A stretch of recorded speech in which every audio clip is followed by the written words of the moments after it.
Bienvenidos al programa. Hoy es 2 de febrero del 2026. Y lo que de alguna manera, no sé si decir inició, pero se lo pregunté acá cuando vino Keiko Fujimori la semana pasada, no, sino la previa a esa, sobre si tomaría acciones legales contra los fiscales del equipo especial que la habían perseguido de manera implacable, ¿no? Bueno, ella dijo acá que el partido lo estaba considerando, no quiso dar una respuesta, dijo que estaba en consideración. Lo cierto es que parece que ya decidió que no lo hará, ¿no? Porque Fujimori, candidata presidencial que busca la presidencia por cuarta vez por su partido, Fuerza Popular, no solamente volvió a cuestionar a los fiscales que, digamos, la persiguieron. Yo no voy a decir la investigaron, porque eso no es... Una cosa es investigar y otra cosa es utilizar el poder de la fiscalía para perseguir, hostigar, amedrentar, atemorizar, acorralar, arrinconar. Eso es otra cosa. No voy a utilizar benévolamente para con los fiscales el principio de investigación. 10 años, ¿eh? Y la llevó a la cárcel 3 veces, no años, ¿no? 3 veces.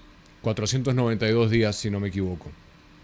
Bueno, en una entrevista ayer, Keiko Fujimori arremetió contra el ahora suspendido fiscal José Domingo Pérez y lanzó lo que podríamos decir, una serie de advertencias, ¿no? Pero lo que me llamó la atención es que aseguró que no va a iniciar acciones legales, señalando que el fiscal enfrentará momentos difíciles y se refirió a su fe, a que Dios se encargaría de eso y claro, pues desde luego que el Todopoderoso se encarga al fin y al cabo de todos nosotros, ¿no? Pero me parece que comete un error Keiko Fujimori, debo decirlo con toda honestidad. Me parece que ella sí debería sentar un precedente. Me parece que debería recurrir a instancias legales y retaliar, que es algo que nunca ha querido hacer, ¿no? Por esta percepción buenista de que siempre ha querido estar bien con todo el mundo. Y eso no funciona en política. Uno tiene que tomar claramente un bando, ¿no? Un lugar, una posición. Consideró que el fiscal no solo podría terminar en prisión por los procesos que, según dijo, iniciarían a otros miembros de su partido, sino que también confía en que la justicia divina actúe.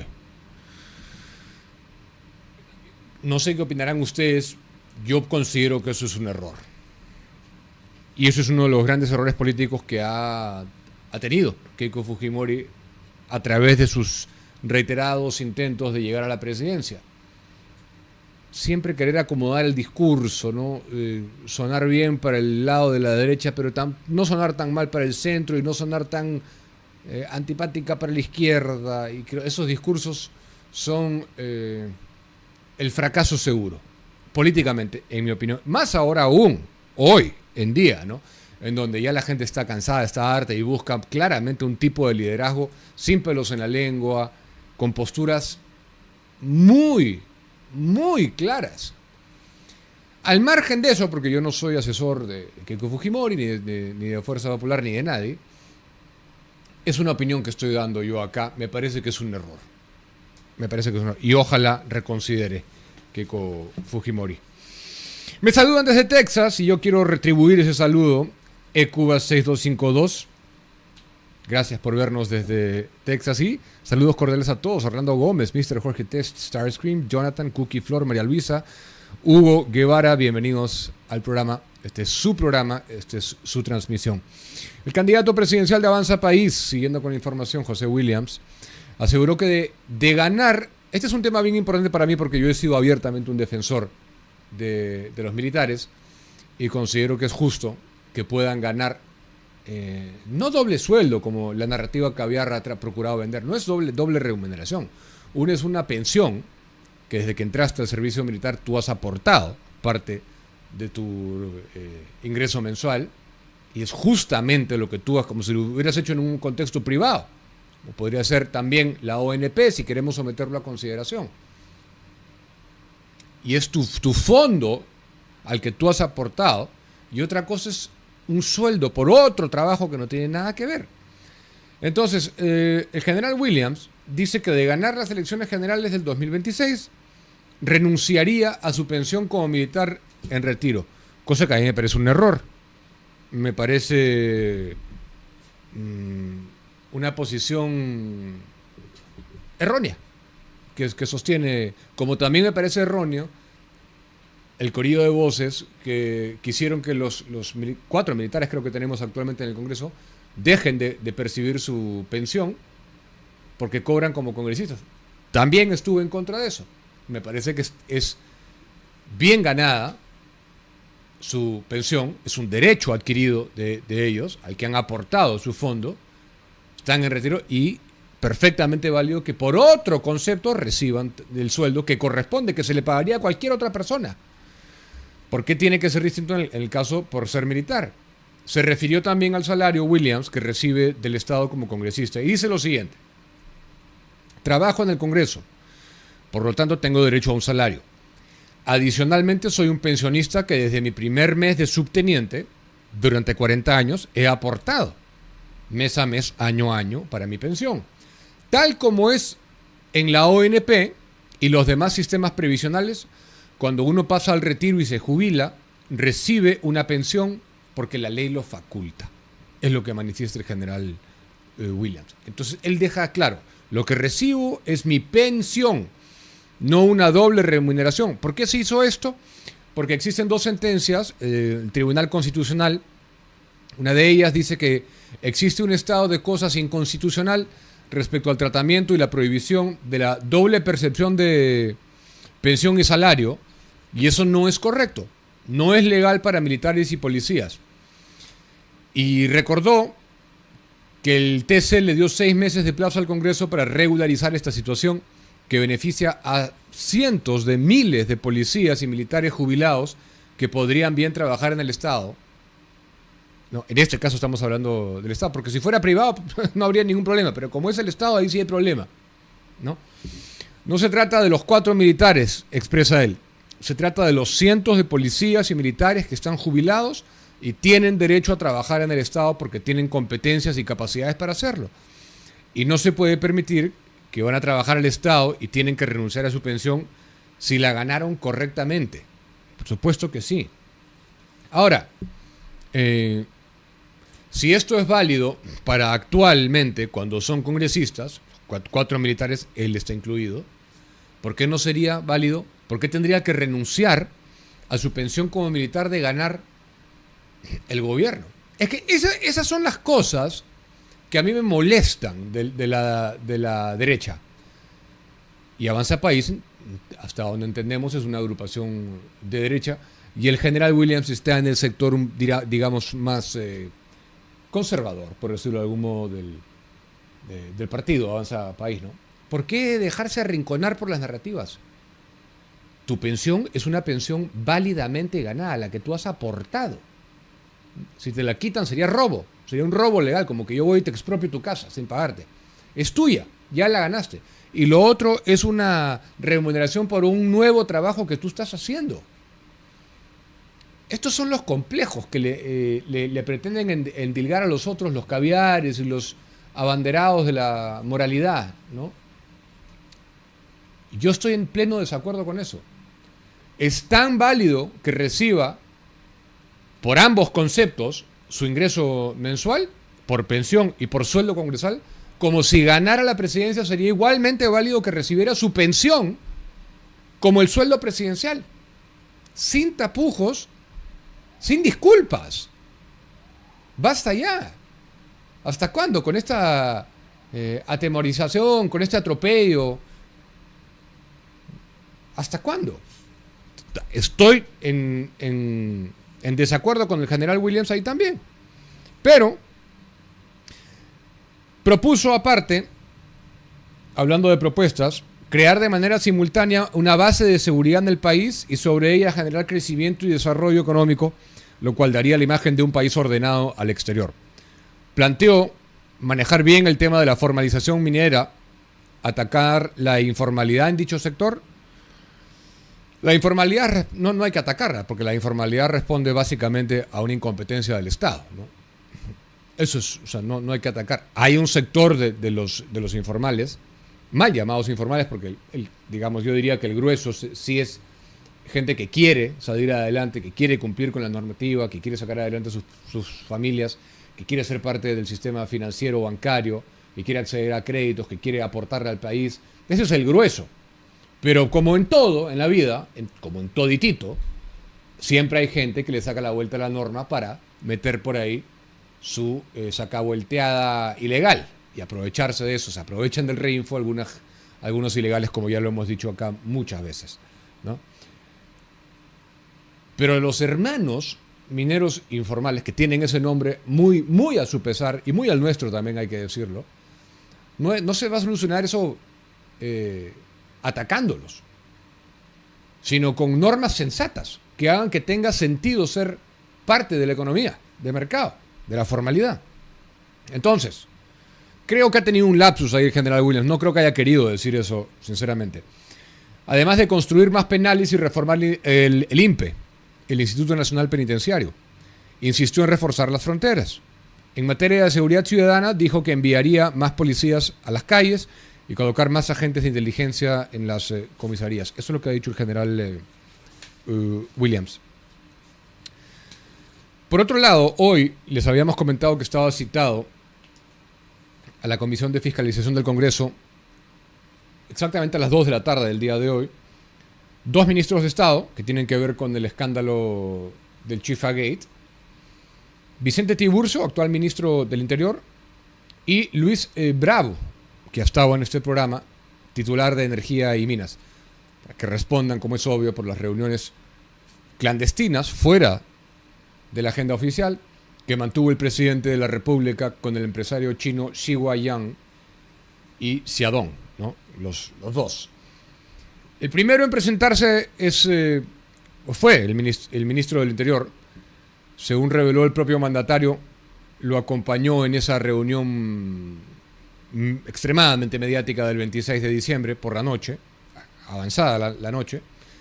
Tiburcio negó cualquier conversación o acto irregular y además reveló que un día luego volvió al lugar con su familia y amigos.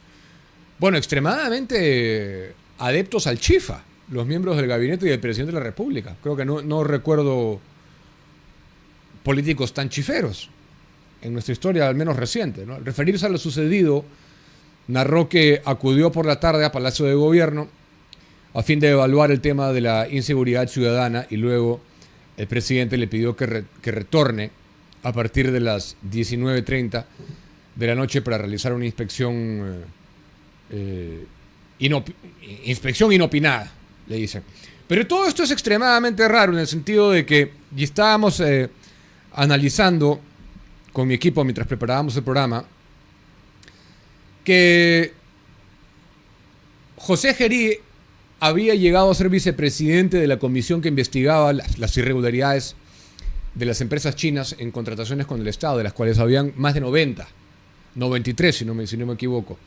Eso es cuando era congresista y les voy a refrescar la memoria, porque justamente cuando era parlamentario alegó estar enfermo cuando el día antes no había estado enfermo y acudió a una interpelación ministerial para justificar su inasistencia al debate y votación del documento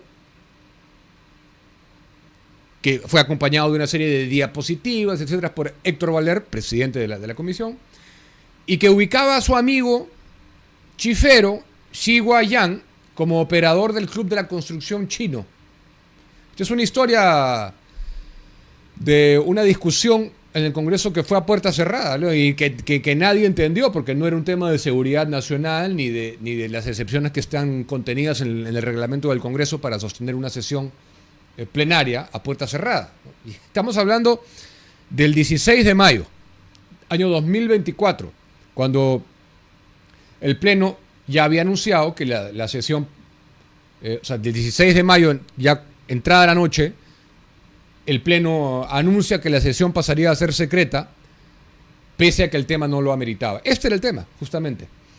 El informe que se discutiría es el que exhibía estas irregularidades en los contratos firmados entre empresas chinas y el Estado peruano, comprendidos entre los periodos 2018 y 2022. Bueno, según el acta de relatoría del Parlamento, la sesión reservada inició a las 6:46, por eso ya había entrado la noche, ¿no? Con Valdemar Cerrón encargado de la presidencia. El titular en ese momento era Alejandro Soto de APP, no se encontraba en su sitio.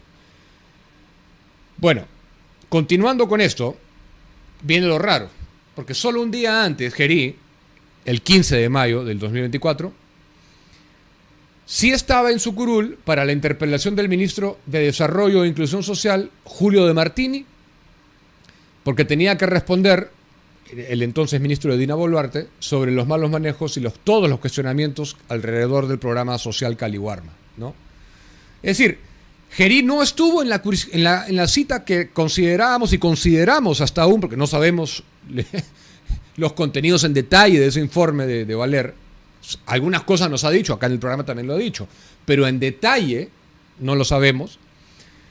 Gerí no estuvo en esa cita, que era crucial, para definir si se aprobaba el informe que concluyó irregularidades en los 93, eran 93 contratos, y que recomienda entregar todas las evidencias al Ministerio Público para que investigue penalmente a 13 empresas chinas. Un día antes estaba perfecto, y ese día, para esa votación, de lo cual él sabía perfectamente qué contenía, porque llegó a ser vicepresidente de esa comisión investigadora, estaba enfermo, Gerí. Había sido miembro de esa comisión, incluso llegando a ser vicepresidente, como les dijo. Bueno, según dijo, él había ya respaldado las conclusiones del informe en comisión. En esa primera versión no aparecía el nombre de Xi Guoyang. No obstante, cuando se necesitaba su voto en la instancia definitiva, decisiva, José Gerí no apareció, brilló por su ausencia. Y no puede decir que no sabía que se abordaría el reporte de más de 600 páginas, porque ya estaba programado en agenda del 15, 16 y 17 de mayo. Bueno,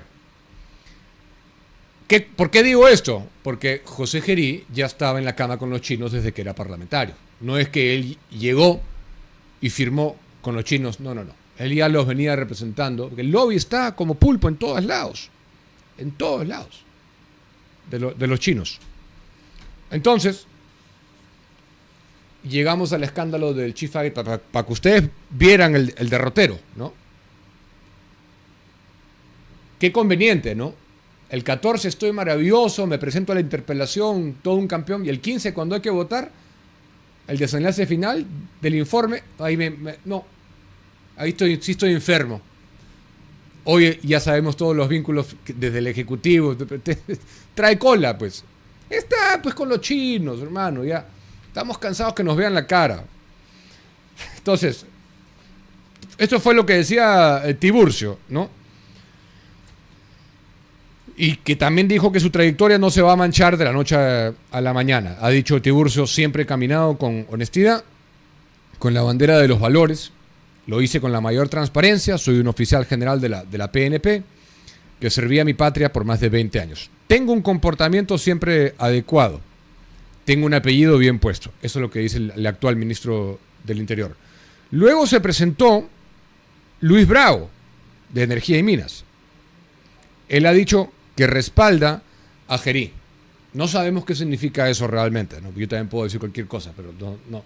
Yo respaldo a Gerí, no sabemos, o sea, qué significa que estás exonerándolo de todo tipo de acto cuestionable, de potencial corrupción, que no nos ha mentido en las múltiples versiones que ya dijo. No sé qué significa yo respaldo a Gerí. Brindó detalles, Bravo, sobre la concesión del proyecto Central Hidroeléctrica Pachachaca 2, otorgada a la empresa hidroeléctrica América SAC, de propiedad del tío Johnny, Xi Guoyang. Entre otras cosas, ¿no? Había unas declaraciones, Julio, ¿no?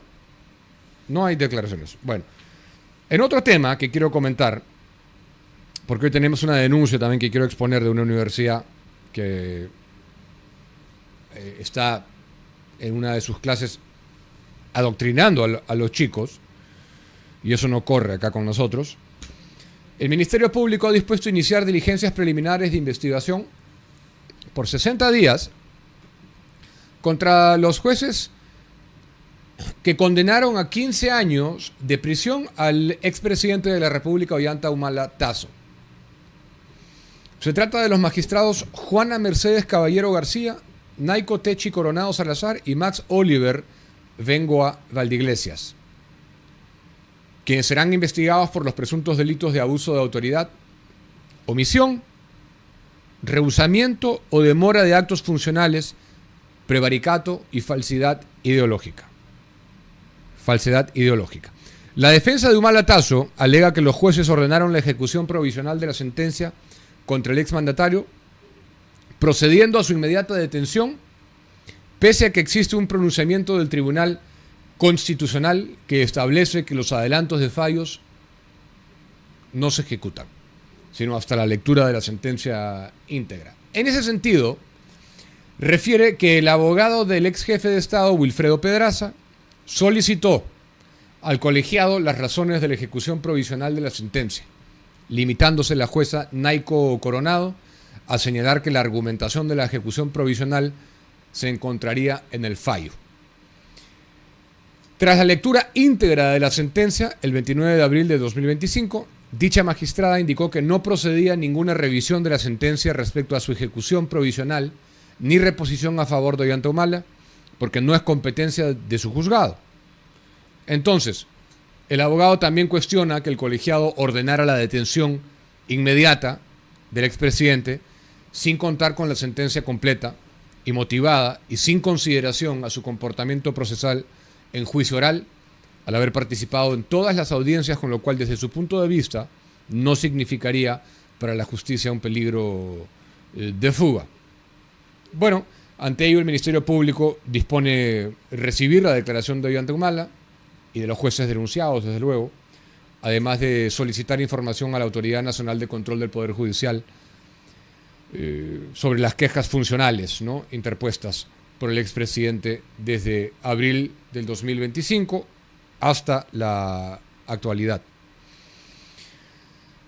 Para los que no lo recuerdan muy claramente, ¿no?, el Poder Judicial condenó a Humala y a su esposa Nadine Heredia por lavado de activos en el caso de los aportes ilícitos al Partido Nacionalista durante las campañas del 2006 y 2011.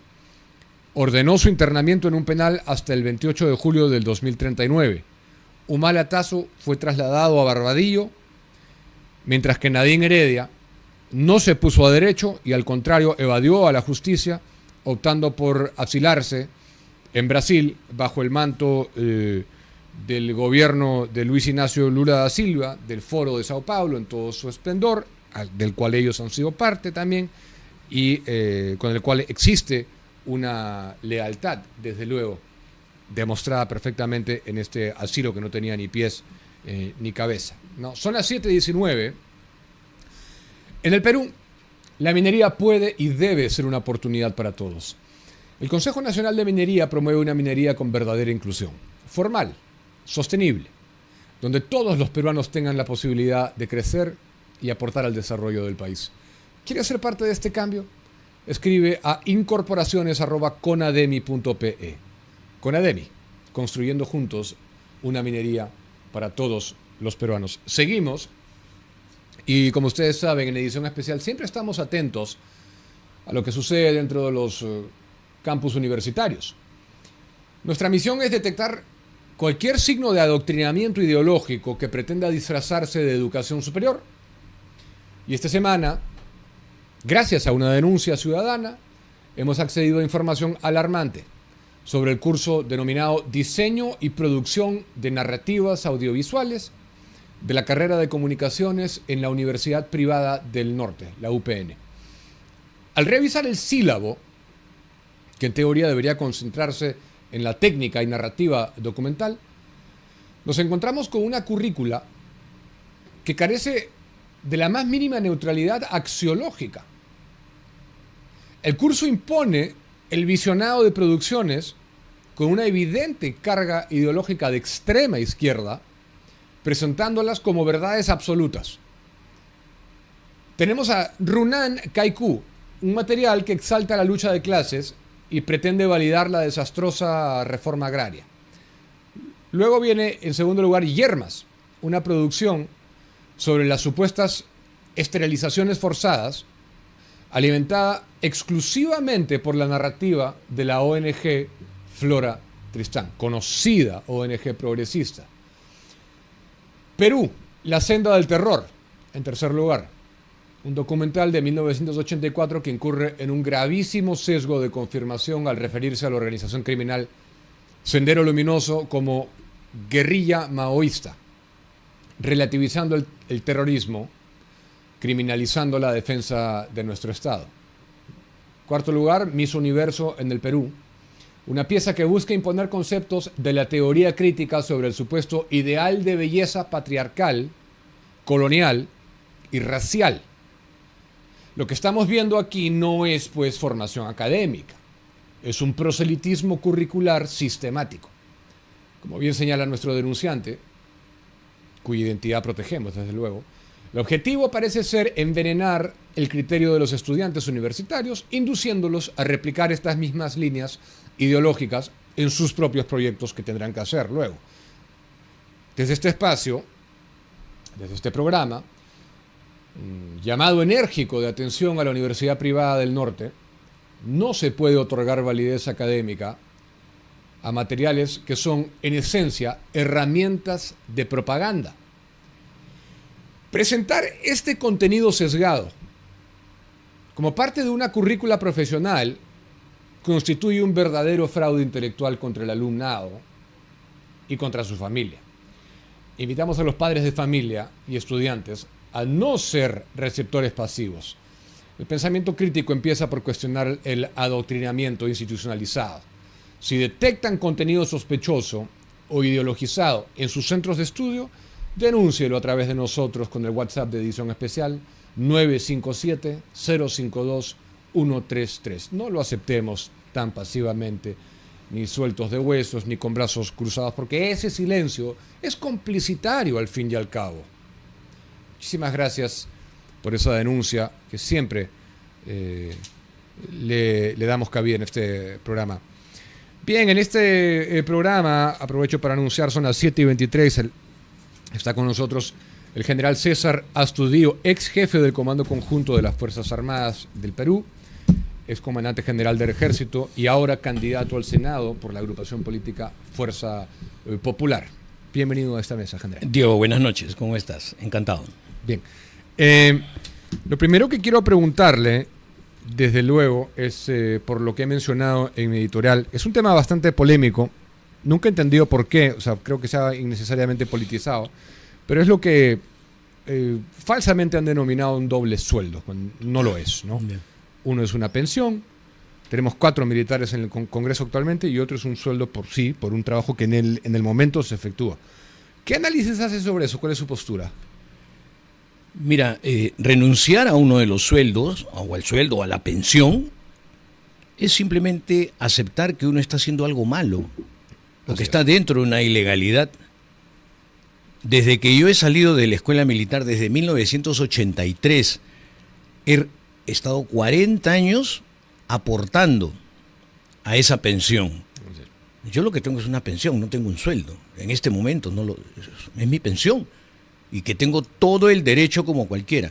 Y fíjate, eso es tan absurdo de pedir eso. Obviamente es una narrativa, ¿no? De esas etiquetitas que siempre ponen, conflicto armado interno, leyes pro crimen, conflicto armado interno. Esas cosas, esas etiquetas tipo meme que pegan muy fácil en cierta gente, es más de lo mismo.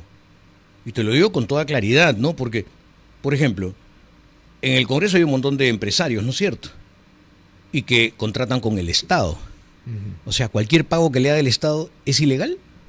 ¿Tendrían que renunciar a él? Es absurdo, ¿no es cierto? Esto es exactamente lo mismo. exactamente lo mismo. O sea, bueno, en el Congreso no puede haber nadie que contrate en el momento de ser congresista con el Estado, ¿no? Pero tienen empresas familiares y pueden hacerlo, ¿no?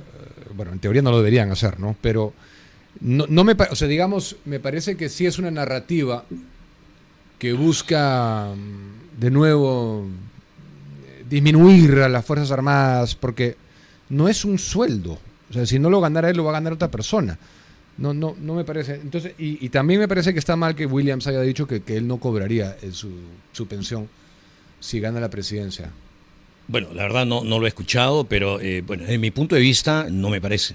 Claro. No me parece porque está aceptando en que... ninguna, ni en el Congreso ni en la presidencia. Tampoco, porque me parece que está aceptando que eso está mal y que es ilegal. ¿No es cierto? Como algunos candidatos también militares que están proponiendo no recibirles, etcétera, es populismo. Obviamente que eso es populismo puro. Así es. Ahora, ¿qué tan importante es para nosotros? Uno de sus focos de expertise es la geopolítica, que es una de las grandes carencias de nuestro país. No se han hecho las cosas con un enfoque geopolítico. De que se haga esta inversión que vamos a hacer para modernizar la base naval del Callao en convenio con Estados Unidos. Mira, Diego, hay información que no está saliendo como debería salir, ¿no es cierto? Porque creen que Estados Unidos va a traer acá 1.000 millones de ellos, y eso no es así. Y esos 1.000 millones los están poniendo en Perú. No en una sola armada, en varias, pero está poniendo Perú. En estos acuerdos FMS tan conocidos, ¿no? Estado a Estado, Estados Unidos lo que va a hacer, y qué bien que sea así, va a hacer va a contratar y va a dirigir y va a supervisar la implementación de esta infraestructura.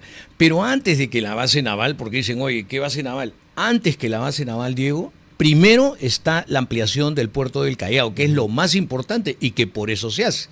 Recordemos que Perú en este momento está realmente en un espacio, sinceramente, considerable, nunca lo hemos tenido, de tener una hegemonía en toda esta zona del Pacífico Sur, una hegemonía portuaria comercial que no la hemos tenido nunca.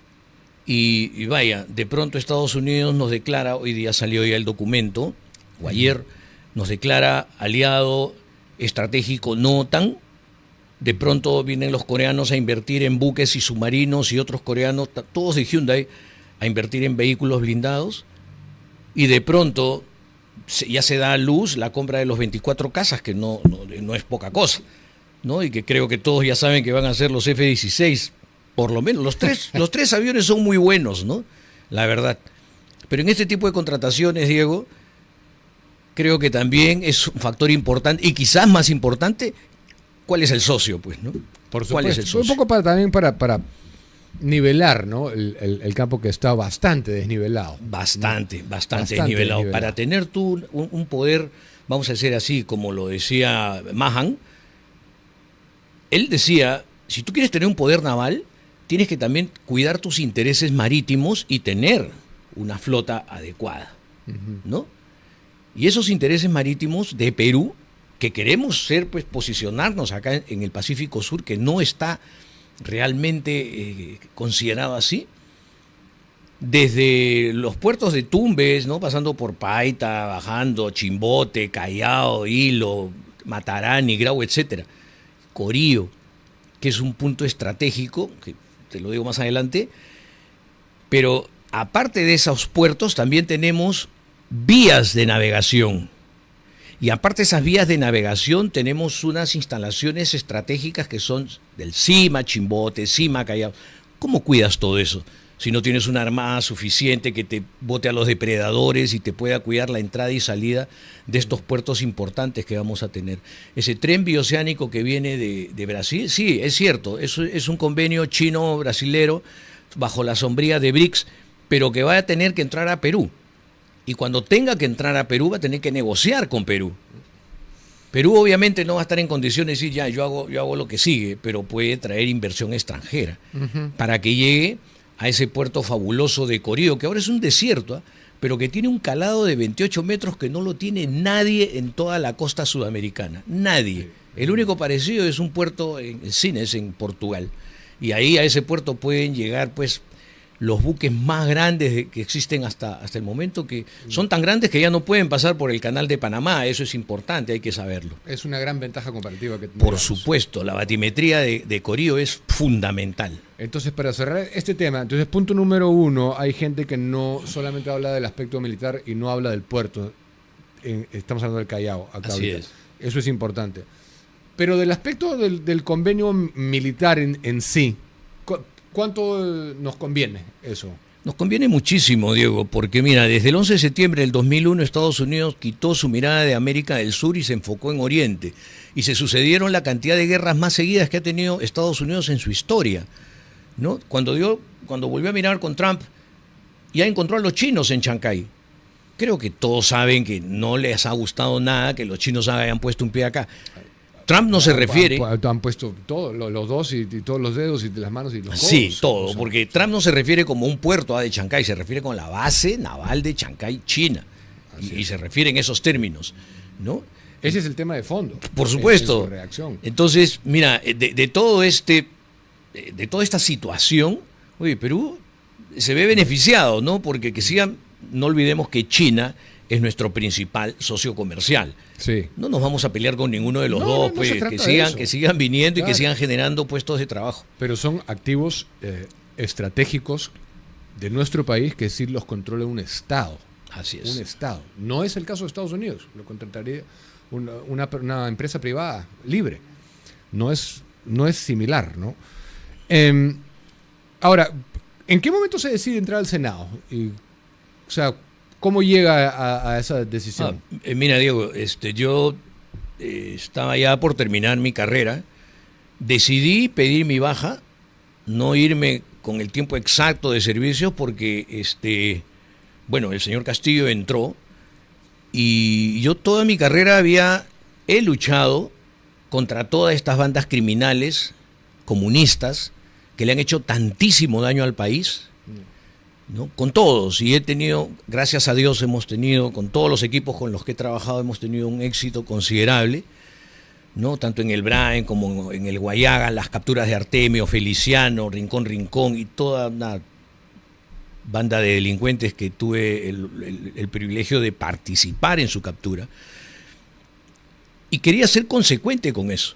Cuando entra Pedro Castillo, si bien es cierto, él no era pues una figura del terrorismo, ¿no? Pero se había rodeado de quienes, Bermejo, Cerrón, Béjar, etcétera, Guido Bellido, una gente totalmente cuestionada y que para mí era una pesadilla realmente pretender entregarle el bastón de 5 estrellas a él. Sí, entonces yo pedí mi baja el mismo 28 de julio. Claro que a muy poca gente le importó eso, porque todo el mundo... A nosotros no, ¿eh? Muchos estaban viendo lo que pasaba con el presidente Castillo, pero por lo menos yo no iba a arrastrar, Diego, no iba a arrastrar a toda una generación a una aventura antidemocrática porque ya se había decidido que él era el presidente, obviamente. ¿Pedro Castillo le solicitó lealtad? No, nunca. Nunca me hizo llamar y después me quiso convocar como ministro, pero siempre con mucha educación rechacé sus pedidos, pero mi baja en ese momento era la baja no de César Astudillo, del jefe del comando conjunto. Él tuvo que haber entendido, oye, acá algo está pasando, no, esto no está bien. Tuvo que tomar, pero no hizo absolutamente nada, al contrario, tuvo unas poses, ¿te acuerdas, no? Con los ascensos, etcétera, un poco fuera de lugar. Pero después de eso, Diego, contestando a tu pregunta, yo siento, sinceramente, y no es una pose, yo siento que he aprendido muchísimo, que la experiencia que hemos tenido, o que he tenido, de recorrer todo el país, porque, bueno, a mi edad y con los cargos que, gracias a Dios y a mi ejército, tuve el honor de calificar, he patrullado en todo el país. Y como decimos, ¿no? He caminado y he trajinado todo el país. Difícil que no conozca alguna realidad. En verdad, conoces toda la realidad. Y no hemos estado de turistas, ¿no? Hemos caminado por los sitios complicados. Claro. Y después, bueno, ya cuando se vino estas elecciones, quise encontrar un sitio donde poder arribar. ¿Y por qué Fuerza Popular? Porque, mira, es una organización antigua ya, que tiene un plan de gobierno y tiene, aparte de un decálogo y otras consideraciones, que tiene mucho orden. Y eso es algo que a mí me llamó mucho la atención, ¿no? Que tiene orden, que tiene disciplina. Y yo mismo me dije, ¿no? Yo aquí sí puedo encajar. Obviamente recibí pues el llamado de sus principales líderes y accedí, ¿no? A poder aportar desde... Yo no soy militante de Fuerza Popular, he sido invitado y agradezco esa invitación y estoy decidido a apoyar con todo mi conocimiento y toda mi experiencia porque a este lado. era una pregunta que yo tenía, ¿no? Keiko lo designa a usted directamente, o sea, Sí. Keiko lo llama. Claro, después de conversar con varios dirigentes, Que se entera de su interés. Claro, y me convoca Okay. y conversé con ¿Cuál ella. es, ¿no? ahora que ya tiene libertad para hablar? Entonces, eso es importante. Usted no es militante, Keiko lo convoca directamente para la lista del Senado. ¿Qué coincidencias hay? Digamos, ¿usted es fujimorista? No. ¿No es fujimorista? No, o sea, no soy militante fujimorista. No, militante no, simpatizante. Sí, pero ¿qué sucede, Diego? Mira, Fujimori. mi carrera ha estado marcada por el presidente Fujimori, ¿no? Y he estado en los eventos más importantes militares, para bien, por supuesto, donde Fujimori ha sido trascendente. Sí. La guerra del Cenepa, donde se demarcó finalmente que hoy día se cumple un aniversario de la muerte de Marco Jara, un día como hoy, en 1995, en la toma de Base Sur. Eso fue definido por él. Y después en Itamaraty, que se definió ya lo que se había planteado en el protocolo de 1942. Posteriormente, poco tiempo después, la captura de Rincón Rincón, en el Corregidor, donde también participé. Posteriormente, el rescate de los rehenes, donde él toma la decisión. Y me la pasan a mí porque yo recibí el teléfono para la detonación que le hizo un comandante de Marina. Esas cosas te marcan. Sinceramente, te marcan porque ves decisión, ves valor, ves coraje. Sí, pero es lo que quieras. Pero eso no se lo he visto a otros estadistas. Y me lleva a una organización que también ve en su lideresa valor, entereza, coraje. Ok, y entonces ese es el motivo. Y hablando de conocer el territorio nacional, hay un tema que vamos a tener que hacer con el Brian. Usted tiene un libro que se llama Brian, Verdades que duelen. Sí. Verdades que duelen. Yo dije que incomodan. Brian, Verdades que duelen. ¿Qué cosa vamos a hacer ahí? Porque algo se tiene que hacer, no puede seguir como está. Sí, mira, yo te aseguro, y lo puedo decir categóricamente y en cualquier escenario, el terrorismo en el Brain ya no es una amenaza, y me refiero a una amenaza nacional que pueda mover al Estado. Ya no tienen esa capacidad. Desde el 2021 que neutralizamos y posteriormente muere el camarada Raúl, que era el mando militar, de esa época ya no se sabe nada de los Quispe Palomino. Pero lo que ha quedado en el BRAE es el narcotráfico, que por supuesto está detrás de la minería ilegal, y ambas son unas verdaderas amenazas. Eso sí son unas verdaderas amenazas. Yo considero que ya incluso el BRAE debe pasar a manos de la policía, ya está en condiciones de hacerlo, y esa fuerza que está en el BRAE, esa fuerza, pasarla al Pichis Palcazo, porque es ahí donde se han ido todas las pistas que las sacamos del Brain a todas y se fueron al Pichis Palcazo. Claro, ya no tenían la hoja de coca como materia prima, pero a eso se dedican ahora los ex terroristas. Llevan y dan seguridad a todos los mochileros, ¿no? Llevando allá, y de ahí sacan con las avionetas. Es ahí donde debe estar el nuevo, vamos a decir así, el nuevo CEBRAIN, que debería irse al Pichis Palcazo.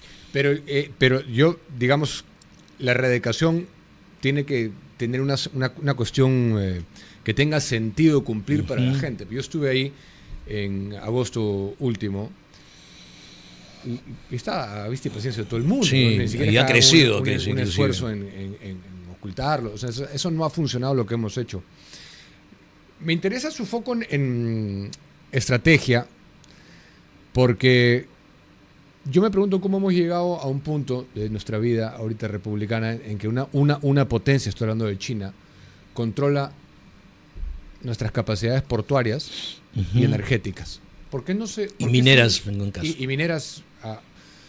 Pero, ¿por qué no se convocó a los geopolíticos? ¿Por qué estamos así donde estamos? Con una sola potencia que ya usted sabrá mi posición sobre China. ¿Por qué estamos así? ¿Por qué se han Porque hecho las cosas estás así? viendo cómo se hacen las cosas con los chinos. Cómo se hacen detrás de cámaras, en los chifas. Así se han hecho, ¿no? Así se han hecho y no han convocado a los geopolíticos, a la gente que tiene algún conocimiento en geoestrategia, sabiendo cómo funcionan los chinos, ¿no? Y por otro lado también, Diego, y eso no hay que ocultarlo, porque nosotros no somos una potencia como para batirnos con ellos, pues, ¿no? Pues claro que no. No somos una. Yo he estado en China en diciembre y me acuerdo mucho que un oficial chino muy acalorado, ¿no? Me dijo a mí particularmente, bueno, al grupo, ¿por qué ustedes no ayudan a Venezuela? Pero así muy molesto. ¿Ayudan a Venezuela a qué? En la situación que estaba, pues que Estados Unidos la tenía en ese momento, todavía no lo sacaban a Maduro, ¿no? Y yo le contesté en el mismo tono, le contesté, nosotros no podemos entrometernos en un tema que lo han derivado en narcotráfico y terrorismo. Ese es un tema ya del gobierno norteamericano. Pero en todo caso, ¿ustedes qué hacen? Ustedes que son una potencia que sí podrían bloquear y sí podrían... ¿Qué hacen?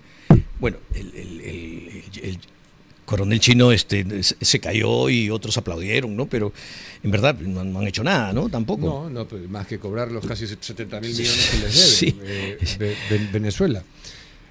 Un episodio que todos recordamos de manera infausta es esta injerencia política y corrupción que hubo en el tramo de Pedro Castillo con los ascensos, ¿no? Irregulares en las Fuerzas Armadas. De llegar al Senado, ¿qué podría hacer para resguardar la meritocracia? Mira, la norma, ¿no? Sí, los procesos de ascensos en el ejército están bien asegurados, tienen varios candados, ¿eh? Pero obviamente esos candados se podrían abrir si hay este tipo de injerencias, ¿no? Y para eso está el comandante general, que en su momento también lo evitó. Y lo dijo, le costó el puesto. Le costó el puesto al general, pero bueno, lo defendió. ¿Quién fue? ¿Qué general? Vizcarra. El general Vizcarra. Claro, sí, él lo denunció en su momento cuando era las papas quemaban, ¿no? Sí, y tuvo el valor de decirlo. Y vaya, le costó el puesto. Después eso salió una ley donde ya no podían relevar los comandantes generales, etcétera, porque se prestan pues a este tipo de manipulaciones, ¿no? Okay. ¿Cuáles son sus propuestas? ¿Por qué quiere ir al Senado? Mira, yo tengo propuestas en 5 campos, porque obviamente todos no podemos tener las mismas propuestas, ¿no? Cada uno en su posición. Yo tengo propuestas en seguridad ciudadana, seguridad y defensa nacional, gobernabilidad, apoyo al desarrollo y apoyo social, pero particularmente en lo que es seguridad ciudadana, que es lo que a la gente le importa en este momento. Así es. Me voy, no en propuestas, Diego, porque, por ejemplo, si yo digo, hay que impedir que en las tiendas vendan pistolas que parezcan de verdad, porque con eso asaltan. Oye, sí, ya puede ser importante, pero eso es un hecho aislado, totalmente aislado, ¿no? O que hay que dar decretos de emergencia con el artículo 137 de la Constitución todo el año. No sirve un decreto, un estado de emergencia sin un plan al costado, sin una estrategia, no sirve de nada. O sea, esto que estamos ahorita no sirve. No sirve, digo, o sirve.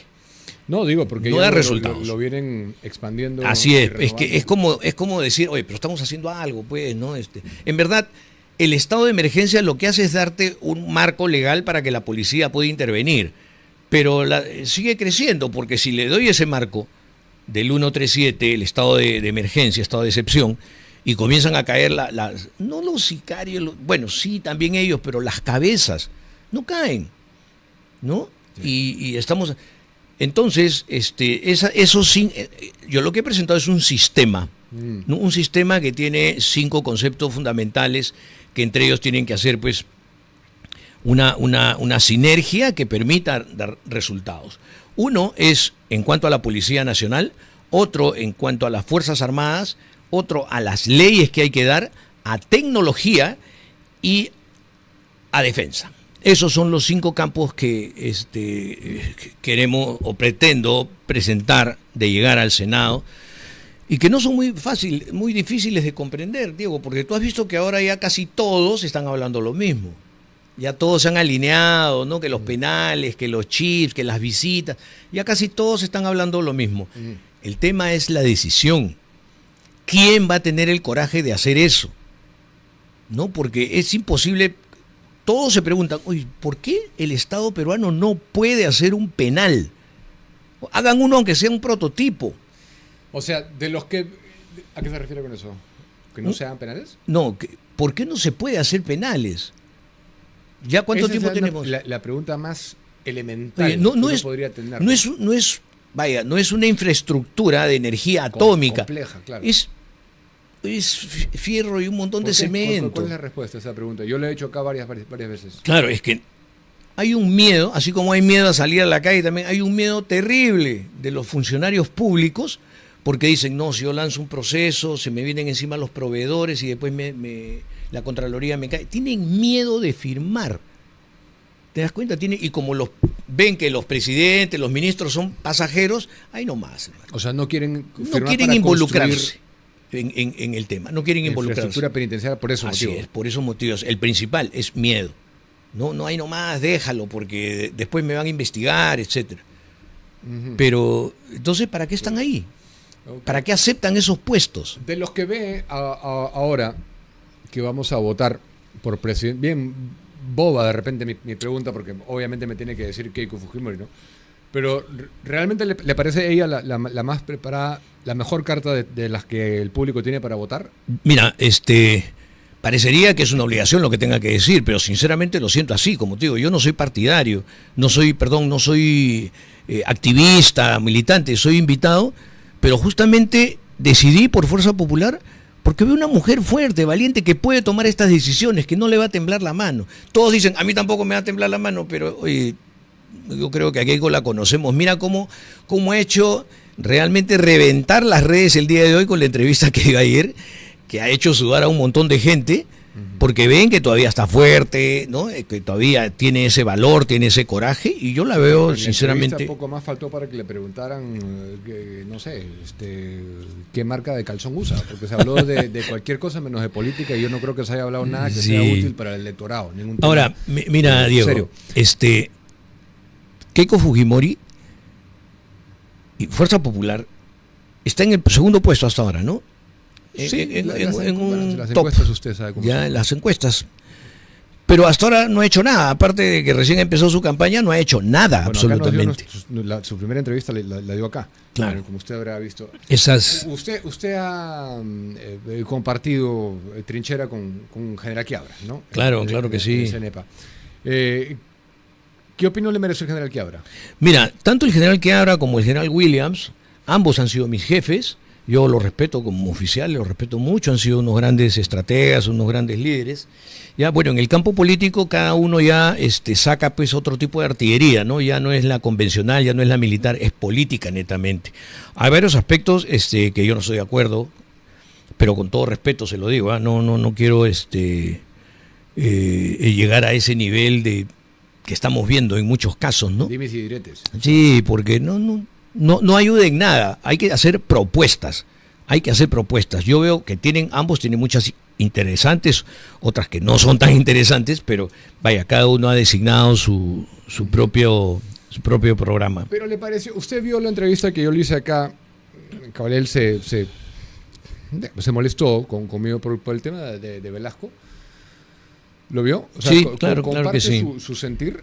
Sí, mira, una precisión nada más. En el 95 en las guerrillas, voy a ser muy breve, cuando matan al mayor Horacio Patiño Cruzat de la policía y lo queman con todo su pelotón, Belaúnde recién reacciona y manda al ejército. Belaúnde en el 65. En el 65. Sí, 65. Okay.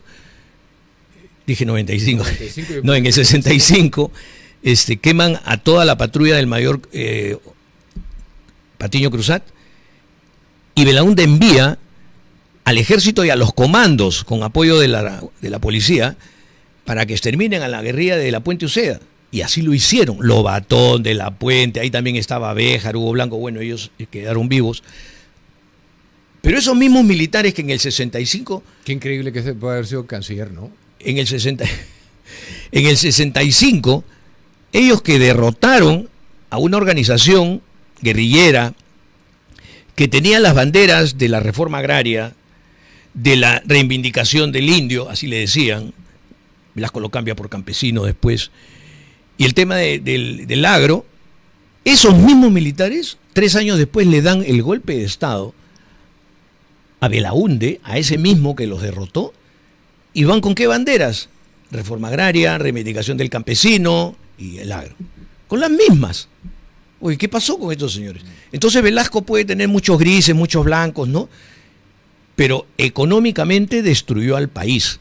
¿Por qué? Porque se rodeó de todos esos Béjar, Hugo Blanco, se rodeó de ellos y la economía la destrozó. Hizo cosas buenas, equipó a las Fuerzas Armadas, si él etc. me hubiera dicho a mí, Diego, a mí como militar, mira, yo tengo una zona de que, porque nos hizo esto, pero lo otro es innegable, hubiera muerto ahí. Pero siguió y siguió, entonces se percibe como una defensa de la figura de Velasco. En fin, bueno, muy interesante. Yo le agradezco, la verdad, por haber venido, General Astudillo. No sé, le doy la última palabra, pues si quieres hablarle a la audiencia antes de terminar. Sí, Diego, decir a la gente, ¿no? ¿Va por el Senado Nacional? Yo me estoy presentando al Senado Nacional por Fuerza Popular con el número 5 y tenemos varias propuestas, pero de todas ellas, se las digo, todas han sido porque ya la hemos hecho, ya lo hemos realizado con éxito. No estoy proponiendo nada, ningún populismo, nada de humo. Tenemos experiencia y tenemos éxito como carta de presentación. Gracias. Bien, muchísimas gracias a usted. Estoy seguro que nos volveremos a ver. Son las 7:52, seguimos con el programa y ahora vamos a abordar un tema muy importante también que tiene que ver con la compra justamente de los aviones F-16, que aparentemente ya la decisión está tomada. Hay mucho que hablar sobre este tema. Le hemos dado mucha cabida acá y le seguiremos dando. Nosotros fuimos de los primeros que apoyaron abiertamente que el Perú comprara los aviones. Cuando quieres cambiar dólares desde cualquier lugar, solo necesitas tu celular o tu computadora. Dollar House es una casa de cambio 100% online, segura y registrada en la Superintendencia de Banca y Seguros. Cuenta con el mejor tipo de cambio del mercado para empresas y personas naturales, operaciones rápidas y la seriedad que buscamos. La cambia ya más de 18,000 empresas que confían en ellos. Cambia tú también y empieza a ganar con su tipo de cambio. Ingresa tu código Diego para ingresar a sorteos mensuales. Pagamos más, cobramos menos. Dollar House. Ya optó Perú verdaderamente por los F-16 Block 70 de los Estados Unidos, los famosos Lockheed Martin. Bueno, a tal efecto, esta noche está con nosotros el excomandante general y miembro del Consejo Consultivo de la FAP, el teniente general Alfonso Artadi, en situación de retiro. Varias cosas que hablar y yo lo hago con el espíritu de que podamos sacar el mayor provecho verdaderamente a este esfuerzo gigante económicamente que en teoría ya haremos, ¿no? Así que a las 7:54 le doy la bienvenida al teniente general Artadi. Bienvenido. Señor Diego, muchas gracias por la invitación y estamos acá para conversar estos temas tan apasionantes. Así es. Del día a día. Y por el que hemos tomado riesgo nosotros, sí, hemos sido abiertos defensores de la compra. Dígame, ¿es cierto que ya se optó definitivamente por las aeronaves, los F-16? No. O sea, eso es un trascendido falso. Es falso. O sea, aún no ¿Qué es una... falso? ¿Que está en consideración o que no van a ser esas naves? Que se hayan decidido por esas aeronaves. Okay. No, ahora hay unas, están en concurso, es sabido estos 3 sistemas de armas. Hablamos sistemas de armas, usted debe comprender que no hablamos de aeronaves, sino sistemas de armas. Entonces están los compitiendo, digamos, si vale el término, el F-16, indudablemente, el Rafale, el francés, y el Gripen sueco.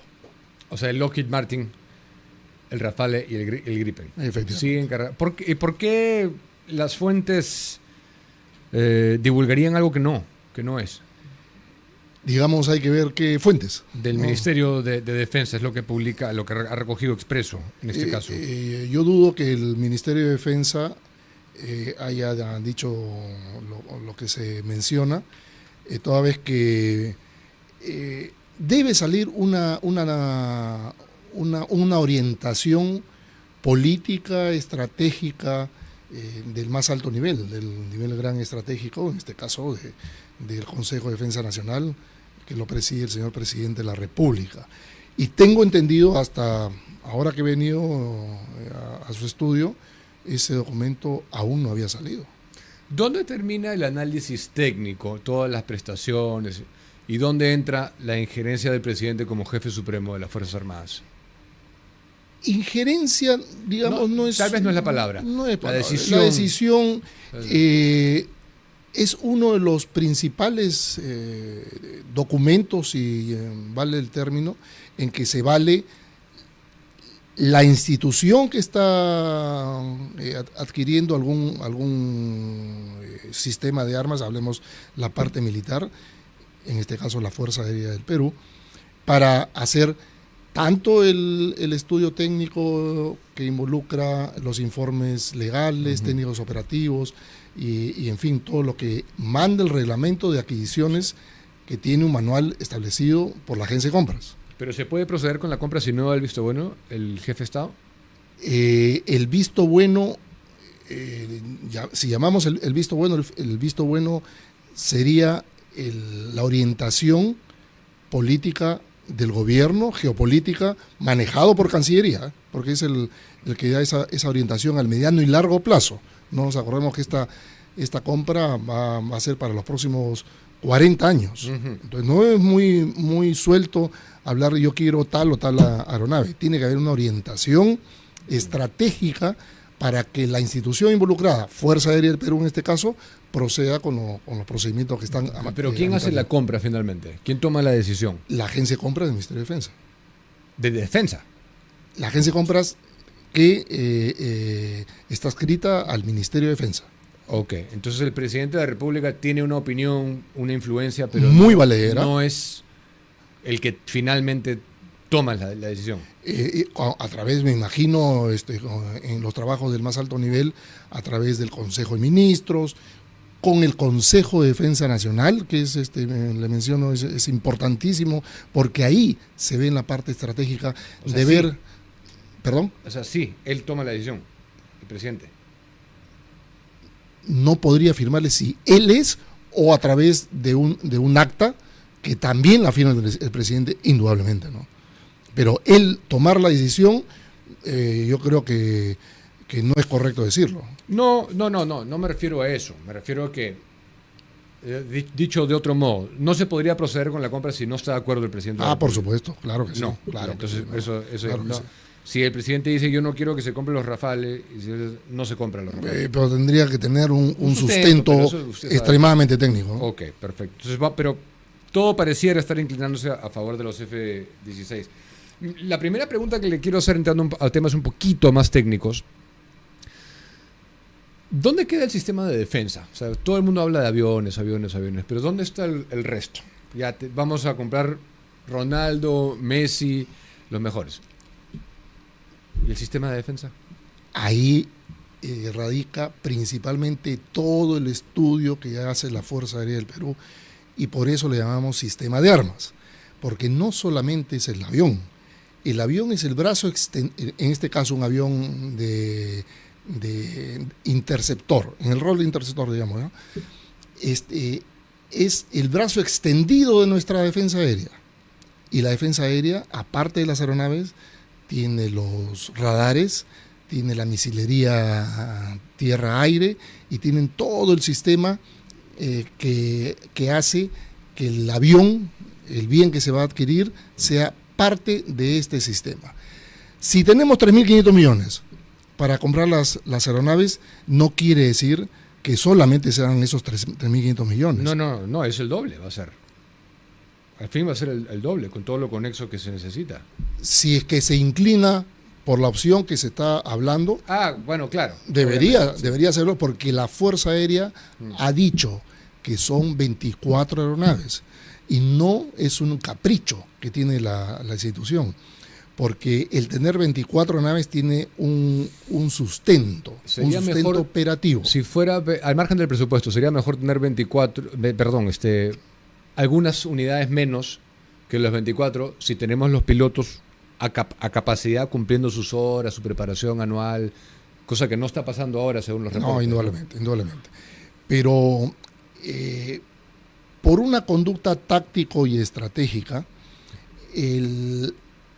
una aeronave sola no sale a volar. No. Mínimo salen dos, mínimo. Es una patrulla, se habla de conceptos, los elementos son la patrulla como algo fundamental. Y en una misión normalmente no sale una patrulla. La patrulla son estas dos aeronaves que menciono. Salen por lo menos 2 o 3 patrullas. Estamos hablando de 6 aeronaves, en función al tipo de misión que uno quiera tener. Entonces, imagínense si solamente compramos 12. Tendríamos solamente para lanzar una misión con 6 aeronaves. ¿Y qué pasa si es que en ese momento tenemos 2 aeronaves en mantenimiento? No podrían retornar e inmediatamente salir el nuevo misionamiento de la escuadrilla de 6 aeronaves. Entonces, no es muy serio hablar de que ya bajemos de 24 a 12 o a 16 o a 14 porque no nos alcanza el presupuesto. No, no.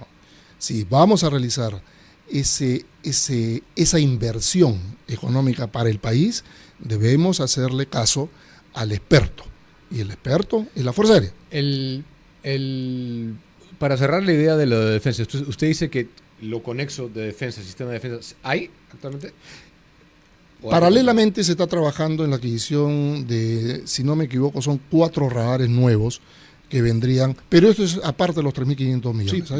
Sí, pero para sacarle provecho, digo yo, deberíamos tener sistema de misiles y todo. Pero por supuesto, eso por no supuesto. Hay Actualmente no.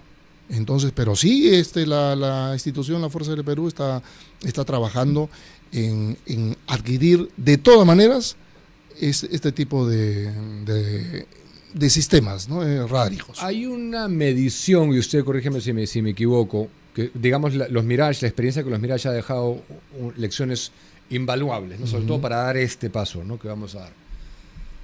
1000 horas o 3 años, ¿no? Y se hace un mantenimiento importante, costoso, claro. Lo que venga primero, ¿no? 1000 horas. Sin embargo, tengo yo reportes de que llegan a los 3 años y se ha volado 300 horas. ¿Por qué pasa eso? Podría entenderse si se llega a ese caso por un mantenimiento retrasado, ¿no? A mí me pasó en el caso de los antiguos Sukhoi 22 que volábamos 1 hora mensual, ¿no? Entonces al año 1 hora, 12 horas al año, 12 horas al año. El año 94 previo al conflicto nosotros teníamos esa capacidad operativa de las tripulaciones. Fue increíble. Y en enero ya estábamos sentados en las aeronaves y nos fuimos al conflicto. Eso no podemos permitir de ninguna manera. Es que esa es justamente la manera de desaprovechar el activo. Pero por supuesto. Entonces, ¿por qué pasa eso? Porque casualmente ¿se politiza o qué pasa? Casualmente el mantenimiento, si hablamos del mantenimiento, ahorita hacemos la compra, perfecto. ¿Qué va a pasar de acá a 5 años? Es como comprar un vehículo. Nosotros compramos un vehículo y nos dan los 2 primeros mantenimientos, el de 5.000 y el de 10.000 kilómetros free. Pero a partir de los 15.000 ya tenemos que pagar.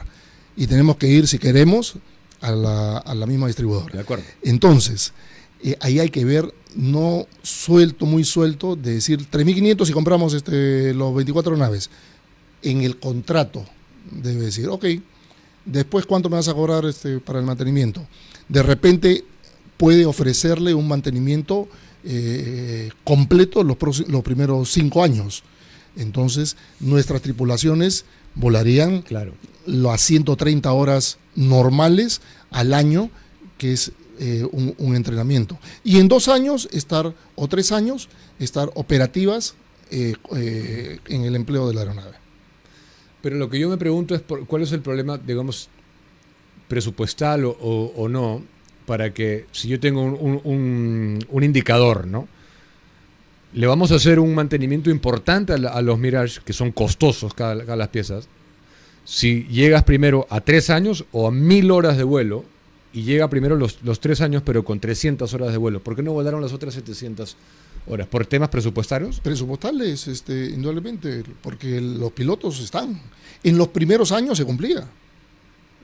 Cuando llegaron en el 83, 84 creo que llegaron los MIA 2000, se cumplían perfectamente esa capacitación, hasta me parece cerca de los años 90. Después ha venido el problema, obviamente, por los costos de mantenimiento, las demoras en atención logística, que es importante. Claro, porque después, entonces, ¿para qué compramos los aviones, no? Si no los podemos ni usar porque te dicen, no hay plata para la gasolina y se acaba. Porque otra de las cosas que tengo entendido no se están cumpliendo son las horas de vuelo, ¿no? La Fuerza Aérea Norteamericana, OTAN, digamos, recomienda entre 180 y 220 horas anuales, ¿no? Por piloto. Así es. ¿Cuánto está volando un peruano actualmente, ahorita? Un piloto peruano.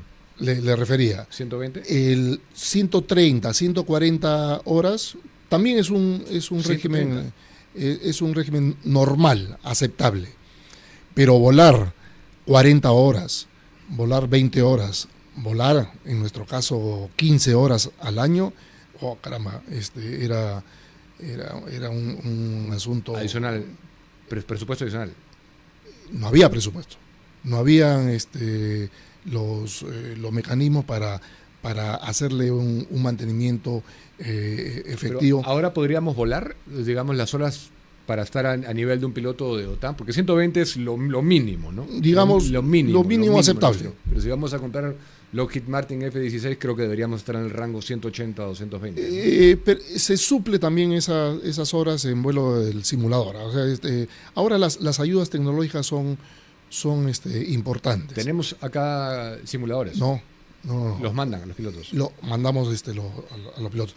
Con el Mirage 2000 sí teníamos un simulador. Un entrenador, digamos, no tenía movimientos en ese momento, pero se le mandaba a la base de la Montmarsan, si no me equivoco, en Francia, y ahí se hacían los pilotos que volábamos aviones de la ex Unión Soviética, íbamos a Rusia, Bielorrusia, a hacer nuestro entrenamiento. ¿Se ha considerado utilizar, me refiero, la modernidad, ya vemos a varios ejércitos de primer mundo, ¿no? Utilizar drones, con lo cual a tu piloto lo cuidas más, ¿no? Está más resguardado. Indudablemente, la guerra moderna... ¿Eso se ha considerado? ¿Eso? Se tiene considerado, es más, el Centro de Desarrollo y Proyectos de la Fuerza Aérea está desarrollando este tipo de sistemas, y más aún ahora con los últimos acontecimientos a nivel mundial, que ha tomado relevancia el empleo de los drones. Y aparte por un tema económico, obvio, ¿no? Mucho más económico que comprar los F-16. ¿Este proyecto de las compras de las naves lo inició usted? No, viene de... Esta compra se debió hacer hace 20 años, ¿no? Porque por lo mismo que un sistema tecnológicamente hay que repotenciarlo, ¿no? Hay que hacerles los upgrades como un teléfono en 6 meses. Era una cosa, como una continuidad obvia. Continuidad. No es que yo el otro. Lo que hice en mi gestión es prácticamente entender como Fuerza Armada, hablo de los señores comandantes general de Ejército y Marina, de entender primero en casa que la modernización de la Fuerza Aérea era un asunto prioritario. Estoy hablando del año 2022 que iniciamos este trabajo. 2022-2023 usted dirigió la institución, ¿no? Así es. Esto como obedece a un planeamiento no de gestión, un planeamiento, en el caso de la Fuerza Aérea, tenemos un plan llamado el Plan Quiñones, que es un plan a mediano y largo plazo. Como está afortunadamente enmarcado en ese contexto, el señor comandante general que me relevó continuó con esta línea de ejecutar ya la parte de esta adquisición. Indudablemente sus 2 años fueron muy duros, un trabajo muy intenso que le tocó la parte política dentro del Perú. Convencer a la parte política que esta es una situación y yo creo que se logró, y por eso es que ahora ya estamos metidos en este contexto. En teoría existe un compromiso de que Gerí lo haga antes de que deje el poder. Ojalá.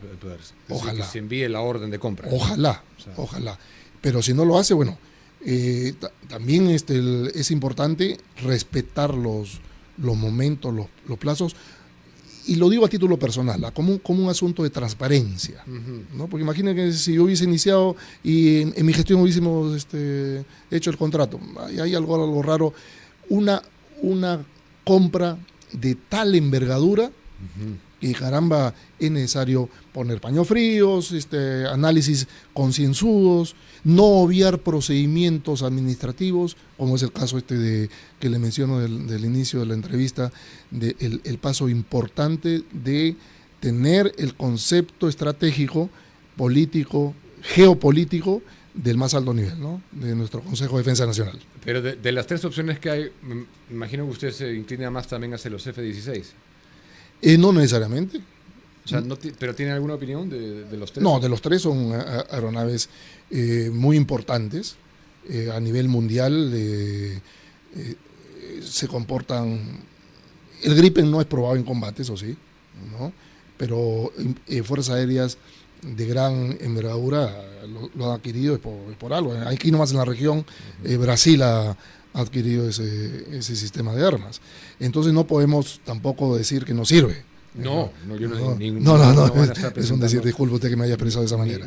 El Rafale, indudablemente, si vemos las capacidades, la performance del Rafale, es un avión totalmente autónomo, de dependencia a un solo país, que es importante también si la línea estratégica geopolítica no lo indica. Indudablemente el F-16, el que la Fuerza Aérea ha conceptuado, que es el Block 70, sería grandioso tenerlo. Ojalá los 3.500 millones alcance para los 24, ¿no?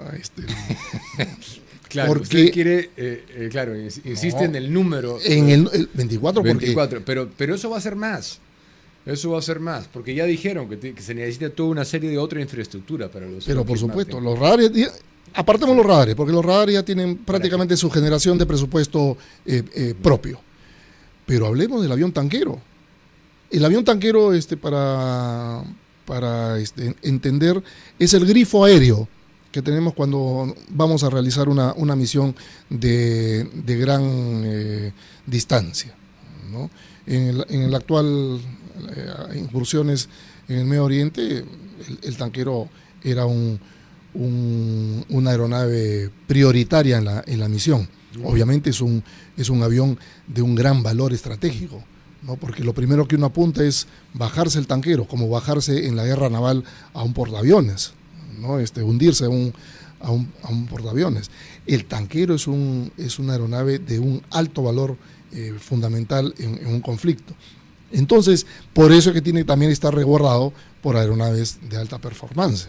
Por eso es que no son solamente el cumplimiento de la misión, sino las misiones conexas dentro de este mundo complejo que es el misionamiento para cumplir un objetivo, ¿no? Te bajas al tanquero, te bajas de la cadena de suministro. Y van muertos.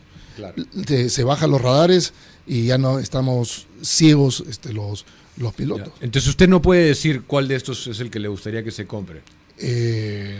Yo tendría mi gusto, pero prefiero no decirlo porque sería irresponsable en este momento hablar de tal o cual tipo de Pero sistemas. sí tiene la certeza como para desmentir lo que sostiene Expreso, de que ya ha sido tomada la decisión. Pero por supuesto. No ha sido. Usted no puede ha saber sido. que hoy, a las 8:15 del 2 de febrero, no hay una decisión tomada. La Fuerza Aérea del Perú no ha tomado ninguna decisión. No puede tomar esa decisión. Él simplemente propone al más alto nivel, hablemos, claro, al Consejo de Defensa Nacional, obviamente presidido por el señor Presidente de la República, qué es lo que el país, el Estado peruano necesita. Esa recomendación ya ha sido entregada. Ya ha sido entregada. Eso Y ha sido se debe trabajada, verificar. además, no ha sido producto del general Chávez, el que me relevó, el que habla, el actual comandante general, el general Contreras. No es que a él se le ocurra. Esto ha merecido años, estamos hablando más de 10 años, de estudios, seminarios. Inicialmente eran como 15 aeronaves, 15 sistemas de armas que ingresaron, de todas las procedencias. y en función a nuestras necesidades fuimos achicando ese número. Porque no solamente es comprar la aeronave, es dónde va a operar. Poniendo un ejemplo, el F-16 tiene una toma de aire muy, muy cercana al terreno, entonces se necesita tener unas pistas de aterrizaje preparadas, debidamente tratadas, para que no absorban objetos extraños. Porque asfalto, concreto, para propulsarse. Para que en el rodaje, cuando el avión está yendo al punto de despegue, no absorba objetos extraños. ¿Pero nos podría compartir lo que dice ese informe, esa recomendación? Si bien la decisión no ha sido tomada, ¿sabe usted lo que dice, lo que contiene esa recomendación al Consejo? Las 3 aeronaves. No podemos, como le digo, no sería serio ni ético decir voten una y Pero ¿quién toma la decisión entonces?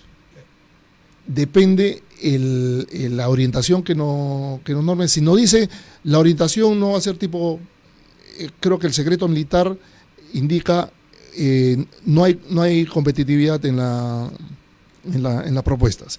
Si el Consejo de Defensa Nacional nos dice en este momento procedan a un tema competitivo, ok, agarra la Fuerza Aérea con su equipo multidisciplinario que está esperando ese momento y comienza a verlos como cualquier proceso de adquisición. Señores F-16, señores Rafale, señores de SAP, a ver, necesitamos 24 naves, ¿usted puede? No, ok, listo, descartado. Conversamos con los otros, sí, o le damos 26. Aparte de los aviones, ¿usted nos pueden dar un avión tanquero?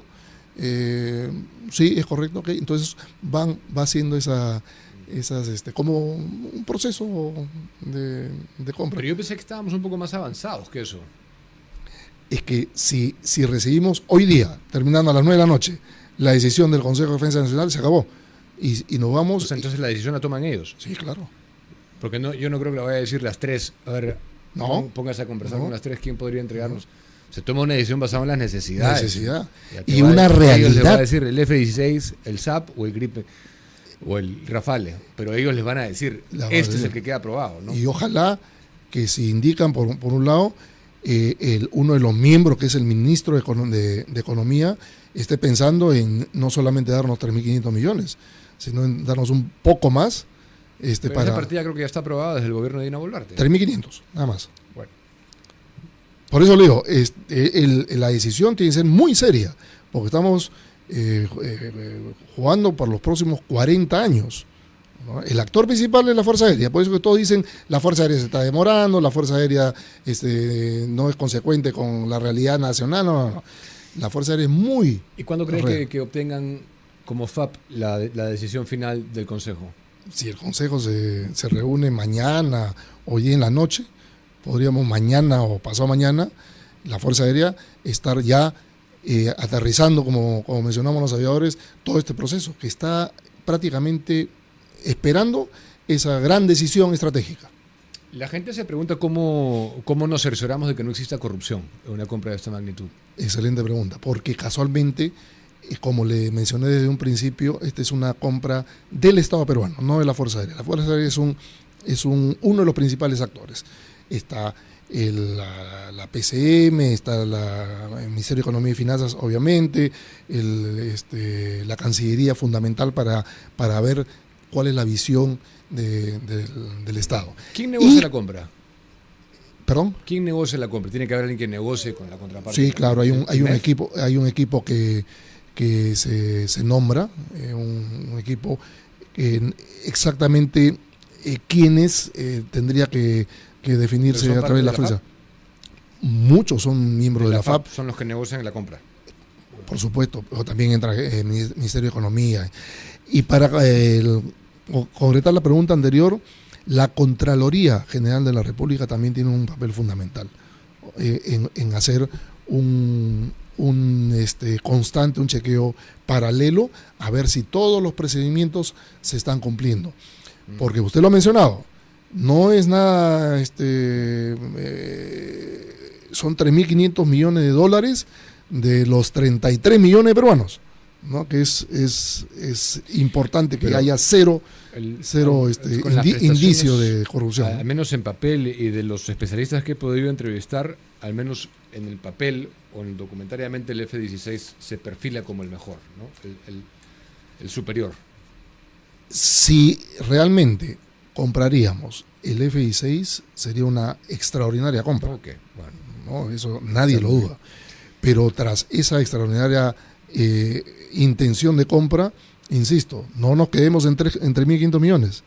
Si se toma esa decisión política de determinar que es el F-16, ok, denos lo que falta. Porque si no, vamos a estar comprando material no en la cantidad que el responsable, el que ha hecho el estudio técnico, ha mencionado, que son 24 aeronaves. Y también debemos estar pensando que en los años venideros tenemos que aumentarle el presupuesto al sector defensa / Fuerza Aérea de Perú, porque es necesario hacerle mantenimiento. Si no, vamos a caer en lo que usted mencionaba, un entrenamiento de pilotos de aquí a 10 años que solamente tienen 20 horas de vuelo de entrenamiento. Así es. Un saludo a la bandera. Bueno, estaremos atentos, general. Este es un tema muy interesante que hemos cubierto desde el inicio, realmente. Yo les agradezco que esto se comunique, se difunda, porque insisto, no es una compra exclusiva de la Fuerza Aérea, es una compra de todos nosotros. Bueno, la noticia que va a ser el titular de acá es que ha desmentido a Expreso, pero usted maneja la información y le agradecemos que haya escogido esta tribuna para venir. Muchas gracias. Muchísimas gracias, general. 8:22. Muy amable. Acá solemos decir las cosas como son, sin vueltas. Cuando se trata de jugar, también debería ser así. Por eso les recomiendo limpo.bet, donde juegas con reglas claras, como debe ser. Además, si te registras ahora, recibes 40 soles sin rollover para que empieces a ganar y cobrar como un rayo. Ya lo sabes, olimpo.bet. Reglas claras, juego responsable. Asimismo, continuando con mis menciones, recordarte que abastezcas tu negocio con agua Iglú, ya que tú y tu equipo en este verano merecen hidratarse bien mientras trabajan. Para ello, Iglú te invita a escoger de agua en botella, agua en caja o agua en bidón. Haz tu pedido rápido, no la pienses tanto. 998-197-138 es el número. Su hielo lo puedes encontrar en Tambo y Oxxo. Y síguelos también en sus redes sociales como Hielos y Agua Iglú. Bien, yo quería comentar una información del plano internacional que tiene que ver con el presidente Trump y con el posible desenlace final de la dictadura comunista de Cuba, ya que el mandatario norteamericano ha sostenido que ante la imposición de aranceles a los países que suministren petróleo a la isla por parte de Washington, La Habana muy probablemente busque acercarse a ellos, a la administración de Trump, para lograr un acuerdo, ¿no? Él ha considerado, el presidente Trump, que Cuba va a buscar un acercamiento con Washington para lograr un trato y confía en que la isla volverá a ser libre. Estas declaraciones las hizo a bordo del Air Force One cuando la prensa le cuestionó las palabras de la presidenta mexicana Claudia Sheinbaum, quien advirtió que cortar el suministro de crudo a Cuba provocará una crisis humanitaria. Y Trump dijo lo siguiente: no tiene por qué haber una crisis humanitaria. Creo que probablemente vendrán a nosotros y querrían hacer un trato. Así que Cuba volverá a ser libre, vendrán a nosotros y harán un trato. El republicano subrayó que Cuba está en una situación muy mala, de permanente decadencia, porque vivían del dinero del petróleo de Venezuela y nada de eso está llegando desde el 3 de enero pasado por razones que resultan a estas alturas obvias, ¿no? El gobierno cubano, por su parte, ha calificado de fascista la medida, que supone en la práctica una suerte de asfixia energética para la isla y digamos, no haya otro desenlace final que la implosión, ¿no? Y sueño con ver el día en que los cubanos puedan respirar aires tropicales, caribeños, cargados de libertad. ¿Cuánto se los deseo? Verdaderamente. Parece ser que ese día se acerca y se acerca. Estimados amigos, eso ha sido todo por hoy. Espero lo hayan disfrutado. Seguimos mañana. Esta semana alguien preguntaba hace unos días aquí en mi chat por Carlos Spa. Carlos Spa viene al programa el día jueves para una entrevista, la segunda que tendremos en este programa. Y mañana y pasado tenemos buen contenido para ustedes. Seguimos con la campaña y sigo sintiendo, no sé si ustedes, lo que comenté acá el viernes o el jueves, no me acuerdo bien qué día, sigo sintiendo como que no termina de calentar la campaña. O sea, no siento que sea el tema ahorita en la calle. ¿Sienten que me equivoco? En sus círculos, en sus entornos, sí hablan netamente de la elección. Yo no, y eso que yo estoy acá, la gente me saluda y me habla, pero no siento que esté permeado absolutamente de elección aún el aire. Y me parece un poco raro a estas alturas, sinceramente. Bien, me voy, amigos. Ok, ahí lo tienen en pantalla. Si estás interesado en anunciar con nosotros, escribe a marketing@diegoacuña.com. marketing@diegoacuña.com si quieres anunciar tus productos con nosotros. Bien, amigos, me voy. Hasta el día de mañana. Pero un saludo a la gente que está ahí. Cintia está comentando, Peter Pan, El Alan, Cookie Flor, Mr. Jorge Test, Fernando Horna. Dice, la campaña ya es en redes, la gente ya sabe por quién votar y punto. En redes sí está fuerte, pero no me parece que debería ser únicamente en redes. Al final las redes son un complemento, ¿no? También, pero el boca a boca, el cara a cara, me parece siempre lo principal. Así lo percibo yo, y en la calle no se percibe. O sea, no es que va a ser 100% redes, porque ni siquiera en la máxima potencia mundial, que es Estados Unidos, será así, ¿no? No. La gente tiene que sentir muchísimo más en la calle la campaña, y aún no está. Aún no está. Justin, saludos para ti. Jorge, Diana, buen programa, dice. Desde Delaware, Karen Berrios nos saluda. Julio dice que muchas gracias por los saludos que le hicieron llegar el día viernes, que fue su onomástico. 48 años cumple Julio y le hemos deseado... Mentira, mucho menos. No, Julio es joven, es muy joven. Logistics Solutions, buenas noches para ti. Bien, amigos, me voy. Buenas noches, ahora sí. ¿Alguien ha hecho una donación? Bionesame, muchísimas gracias por la donación. Hasta mañana.